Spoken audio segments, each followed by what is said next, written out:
วัสดีปีใหม่เมืองรุ่นศักราช1387 ตัว ปีดับไส้หรือปีมะเสงพุทธศักราช2568ก็จะขอฮือปอนกับทุกท่านในวันนี้เอวังหนตุดีและอาจในวันนี้ก็เป็นวันดีพิธีอันพิเศษเหตุว่าอาทิตย์กันโตสังขารปีเก่าก็ข้ามล่วงพ้นไปแล้วปีใหม่แก้วยอดพญาวันก็มาจูจอดลอดถึงในกาละวันนี้ยามนี้แม่นว่าเจ้าทั้งหลายได้กระทำเป็นตั้งดีตั้งชอบจงฮือประกอบไปด้วยปณิธาจุงฮือมีอายุตีคายืนยิ่งโรคภัยทุกสิ่งหนีไกฮือมีวันณะใสสดชื่นเป็นที่ฮักและพอใจของผู้อื่นที่เขาหันฮือมีความสุขสันต์ทุกคำเจ้า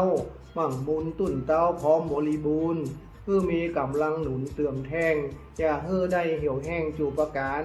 มีสมปานแก่กล้าเจริญก้าวหน้าจุเยี่ยมจูประการเสี่ยงแต่ดีหลี